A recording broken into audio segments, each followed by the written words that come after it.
On a tous eu ce petit moment de doute, non? En faisant les courses ou en allumant la lumière. Ce sentiment un peu fugace que tout ça, enfin, les rayons pleins, l'eau chaude au robinet, que tout ça repose sur un équilibre qui est peut-être bien plus fragile qu'on l'imagine.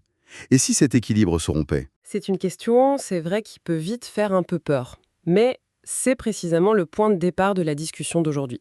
On va se pencher sur un ouvrage qui, justement, ne se contente pas de poser la question. Il essaye d'y répondre de la manière la plus pragmatique possible. Absolument. Le but ici, c'est pas de faire peur. C'est plutôt d'explorer une idée centrale aujourd'hui, la résilience. Et le livre qu'on a sur la table, il ne prend pas de gants. La question est très directe. Comment on se prépare à des changements qui pourraient être profonds, rapides et violents?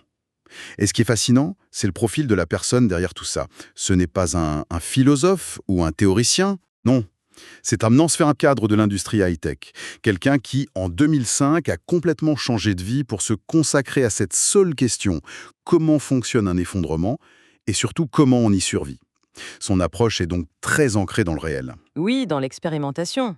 Notre mission, c'est donc d'explorer un peu la logique de sa pensée.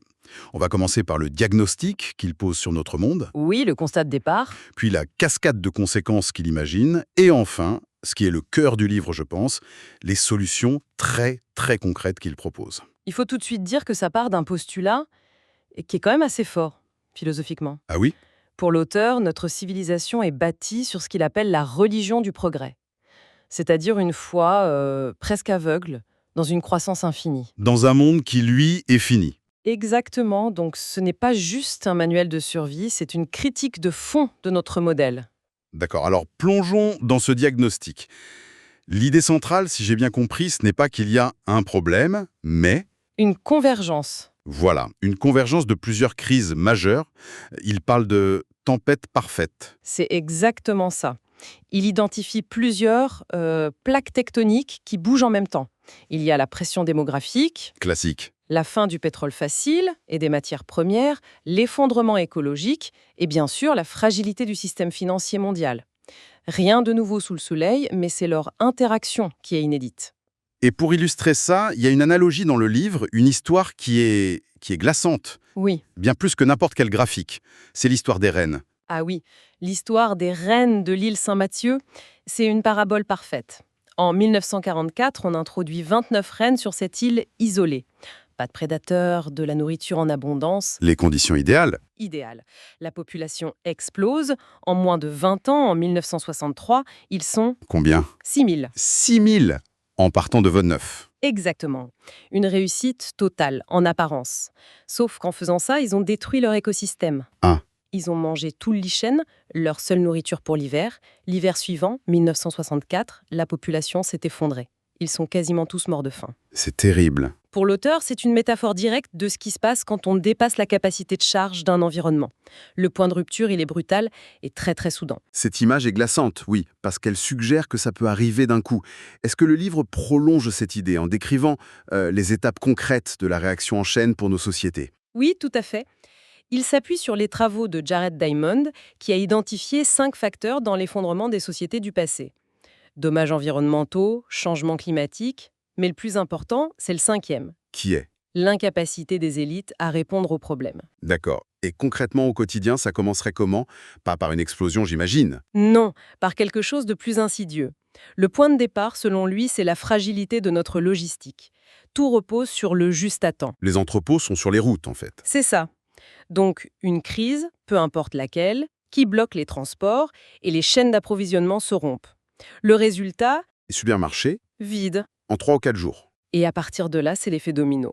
Voilà, la cascade, panique, émeute, arrêt des services, pas de carburant, donc pas de technicien pour le réseau électrique, pas d'électricité, pas d'eau potable, et bien sûr le chômage de masse et le chaos social. Il fait une comparaison avec la chute de l'URSS, Oui, mais il ajoute une différence de taille. qui est assez provocatrice d'ailleurs, hein. On pourrait penser que notre technologie nous rend plus résilients. Lui, il soutient l'inverse. Il dit que nos sociétés sont bien moins préparées parce qu'on a perdu les savoir-faire de base. D'accord. En URSS, beaucoup de gens avaient encore une datcha, un potager, ils savaient réparer des choses.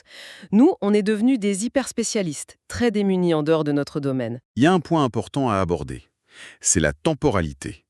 Le livre a été écrit en 2011 et il prévoyait une forte probabilité de crise majeure entre 2012 et 2020. Oui. Quand on est en année 2026, l'effondrement global n'a pas eu lieu. Comment est-ce qu'on interprète ça? C'est un point crucial. Il faut voir cette date non pas comme une prophétie, mais comme une évaluation de risque à un instant T. D'accord. L'auteur lui-même dit que la complexité rend toute prédiction exacte impossible. Pour lui, l'important n'est pas la date, c'est la dynamique. Les fragilités qu'il a identifiées? Elles n'ont pas disparu. Au contraire. Elles se sont souvent accentuées. La question est donc de savoir si son diagnostic reste pertinent, pas s'il a eu raison sur le timing. On a donc ce tableau, assez sombre il faut le dire. Convergence de crise, conséquences en chaîne. On peut se sentir un peu impuissant face à ça. Est-ce qu'il s'arrête là? Non, et c'est là que le livre devient vraiment intéressant. Il ne s'arrête pas du tout au constat. Toute la deuxième moitié est consacrée à la réponse. La méthode. La méthode, exactement. C'est le fameux concept de base autonome durable, ou BAD. Alors, quand on entend ça, base autonome durable, l'image qui vient, c'est un peu le bunker du survivaliste, le loup solitaire avec ses boîtes de conserve. Le cliché, oui. Voilà. Qu'est-ce qui différencie sa BAD de cette caricature? C'est toute la différence entre survivre et vivre. La BAD, ce n'est pas un trou où on attend que l'orage passe. C'est un projet de vie. Un lieu pensé pour l'autosuffisance à très long terme. Un écosystème humain. C'est ça.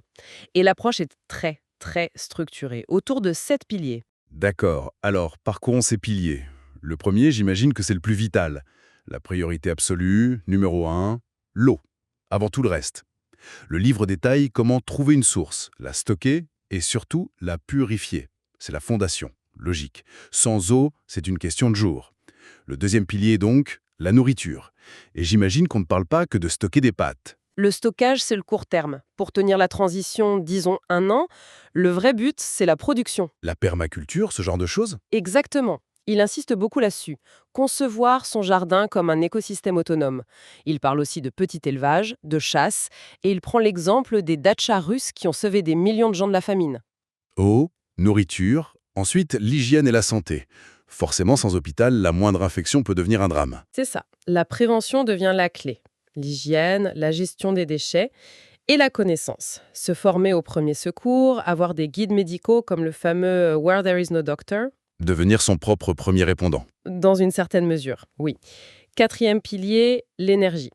On ne revient pas complètement à la bougie, j'imagine. Non, mais la première étape, c'est une réduction drastique de la consommation, la sobriété. Ensuite seulement, on pense à la production locale, solaire, petite éolienne. L'idée, c'est d'avoir une autonomie de base.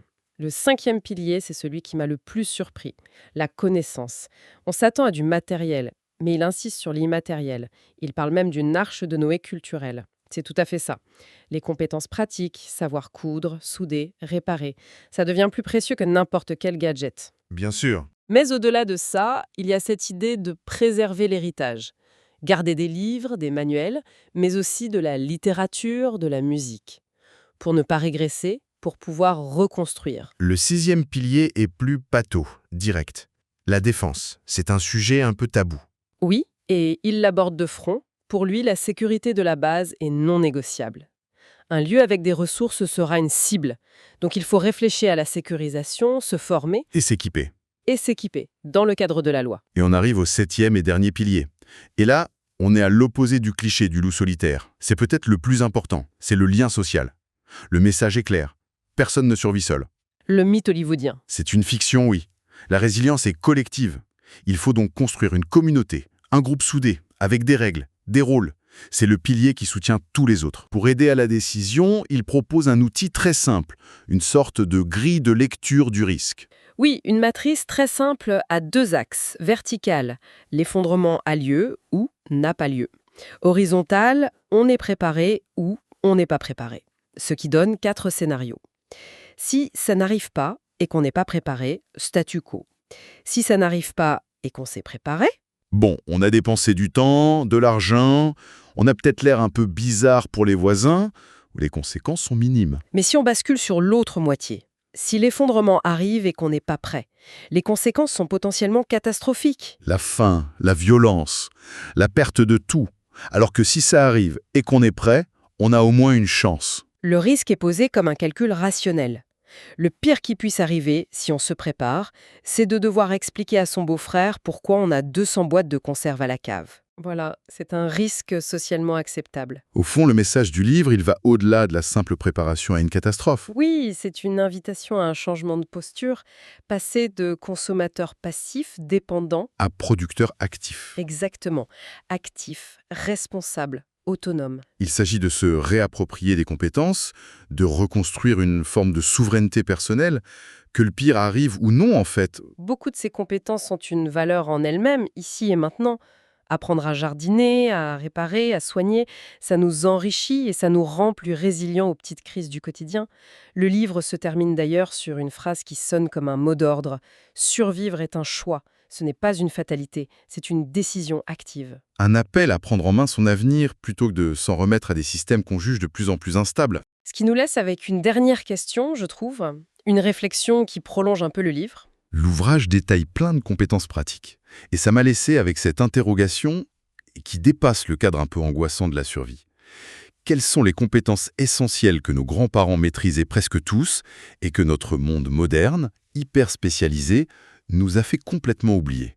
Et au-delà de l'utilité, quelle serait la valeur pour soi, pour sa confiance en soi, de se réapproprier ne serait-ce qu'une seule de ces compétences? Effondrement ou pas?